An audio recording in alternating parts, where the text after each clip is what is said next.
Hi, friends. Welcome back to another episode of Your Age is Not Your Cage. And guess what? It's just me.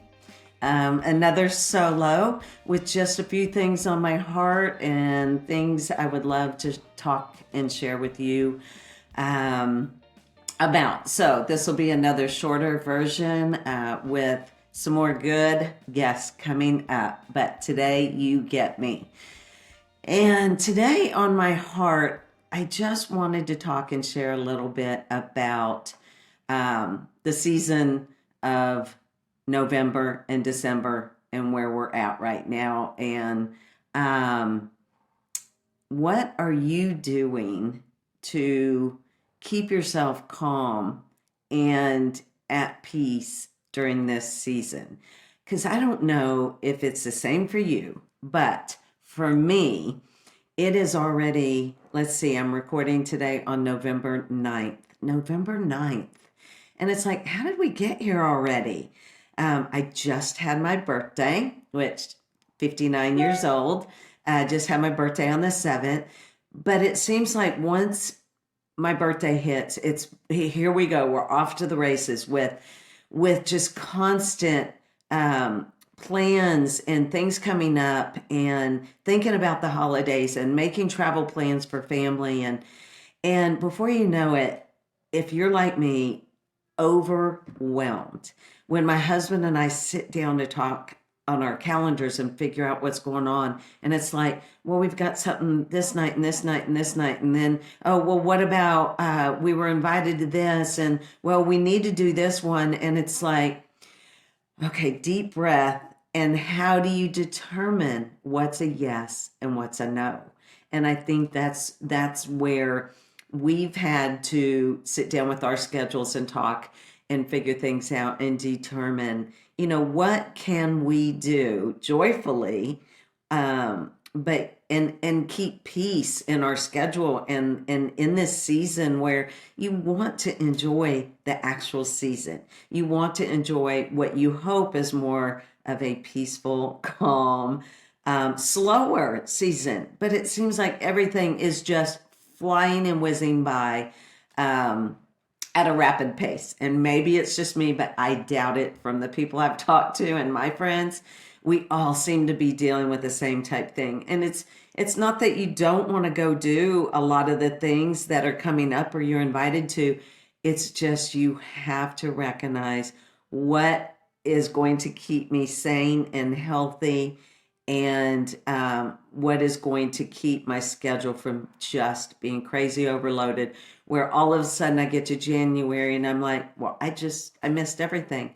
And I didn't go do some of the things I truly wanted to embrace this season. So that's kind of what I was going to share with you. And a little bit, I wanted to talk a little bit on the health side and food, since I am a health coach. And we're in the season of where we're like, oh, well, I might as well just let it all go and I'll start over in January. And that can be tough too. And so, okay.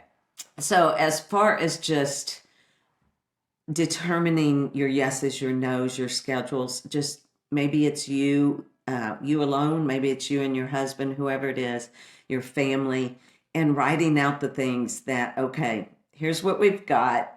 This is what we need to go to. This is a like to go to. This is a don't have to go to, and start working out what it can be for your lives that you can still keep that peace and that joy and that togetherness, the togetherness that you want with your spouse. With me being an empty nester, where we're not just running around crazy and haggard and stressed, which then also can lead to illness because we wear ourselves down. And even more so if we're taking in a ton of sugar. What I heard someone call it, it's not flu season, it's sugar season.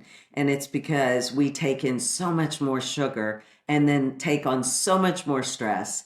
And then we're put into these environments with a lot of people. And before you know it, you're sick. And then we go, why am I sick? And so sometimes it's that forced slowdown, right?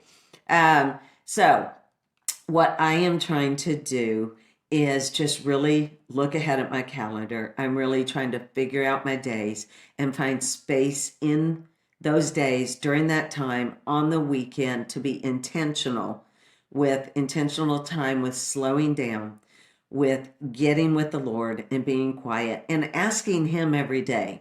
It's a prayer I pray often. Lord, what do you want in my day? Let your schedule be my schedule. And I find that that's where things fall into place. So try that. Ask the Lord to make his day your day, to take out whatever doesn't belong there and ask him to make his schedule your schedule and open the doors for what he has for you in your days. And it's doing that and then making sure that you do sit down and take that time to yourself. Most of the time I have to do that early in the morning. It's either before I go to the gym or after. And it's that slow down time, and it's a time to connect with the Lord, connect with my husband, and kind of an intentional time of just focusing on getting quiet and slowing down. But it's also great during the day. If you are at some point or evening able to get out and take a break, I'll find when I'm podcasting or working on coaching client stuff, whatever, if I'm sitting and I'm doing something for a long period of time, I make sure I get up and I go out and I play with the dogs, or we actually do go for a walk, or I do something where I'm moving around and I'm active and it's quiet. I'll go on a walk and I'm just quiet. There's no podcast, no phone, no music. It's just quiet. So I can listen to nature, to God speak to me if he's going to speak to me during that time, and just impress things upon my mind and heart. I'm not saying he's speaking to me audibly, but I feel it. I'll feel it in my heart, or a nudging in my spirit, or something will happen. So that is one thing that I like to do for a calmness and a peace. Always prayer, always quiet time is something I go to. My working out, this isn't the time of year to say, you know what, I don't have time to walk. I don't have time to work out. I don't have time to get to the gym or whatever activity that you do. This is the time to maybe step it up a little more. Because it's what releases those endorphins. It's what makes you feel good. It's what makes you your just your spirit come alive. And so for me, again, it's a non-negotiable going to the gym. I love going to the gym. There's days I do not want to get up and go. It is a discipline thing. I don't function off motivation. It's a discipline. And so I may not want to get up, but I go, and I'm always so glad I did. And then the same with walking. It's just a therapy. It's a way to just ground myself and get myself back to calmness and a peaceful state. And I've shared this before. It's a lot of times when I pray. I pray and walk, pray and walk, pray and walk. And so this isn't the time to let go of taking care of yourself. If it's yoga, whatever it is you like to do, go grab some friends and play pickleball, which is something I plan to do. And just go do something. Go do some active, fun things. You still need that in your days during this season. It's so important. The other thing is just intentional time with your friends, your husband, your family, whoever it is that is close to you, making that intentional time.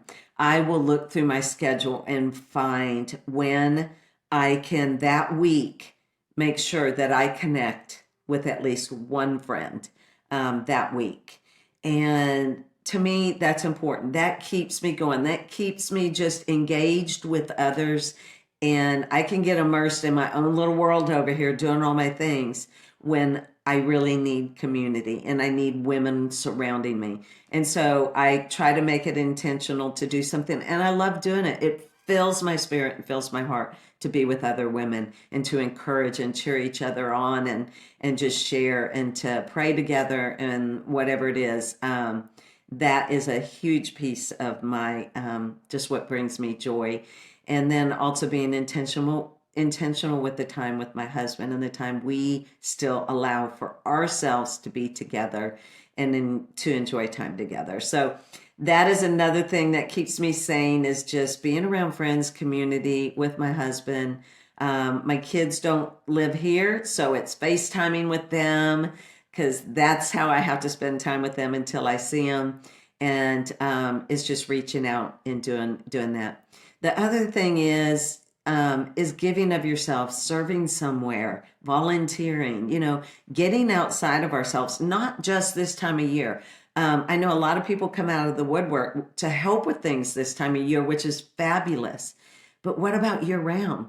Find something that you're passionate about and that is something that you would love to help others with. And go do that. Volunteer your time.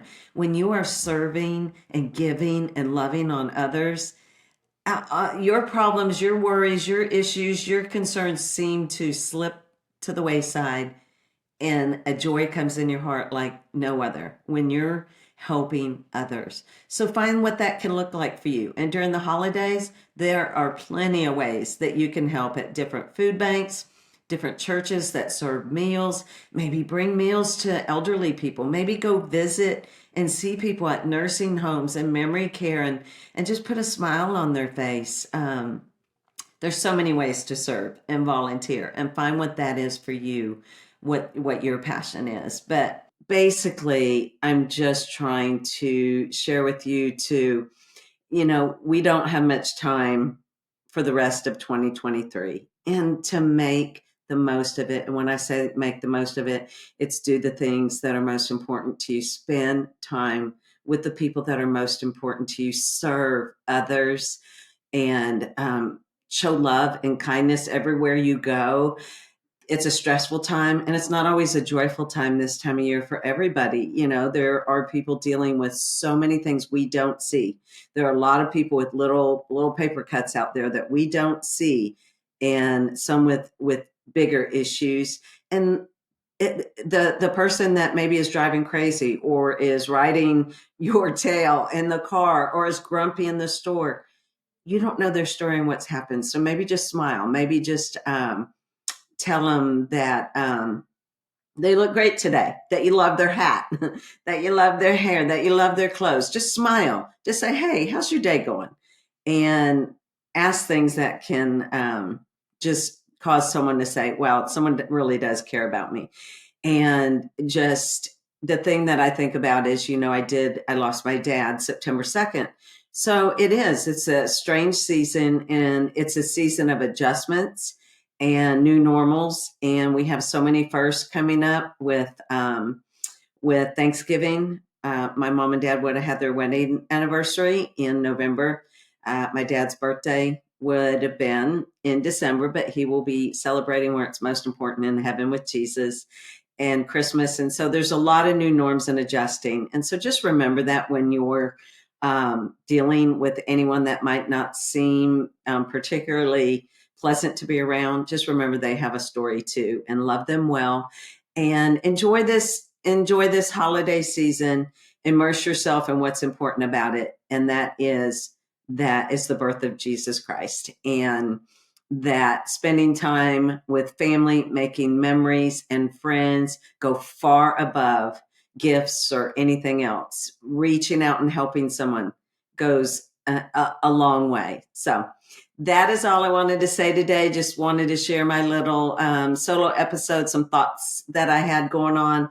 But I want to thank each and every one of you for listening, for showing up, for being here, for sending me messages, telling me how much a certain episode resonated with you, how much I helped you. It just, it makes my heart so happy and so full, because all I do every time before I go on is I ask the Lord to give me the words that he wants me to say, to give me the words that could just pour into someone today that needs it. And that's my goal. And I'm just here to encourage, empower, equip, love, and show women that they are worthy, they are valued, that their age is not their cage, and that you can do anything. So I just want to wish everyone a very happy Thanksgiving, Merry Christmas, and just thank you so much. God bless each and every one of you. I truly, truly appreciate you. Okay, see you on the next episode. Thanks. Bye.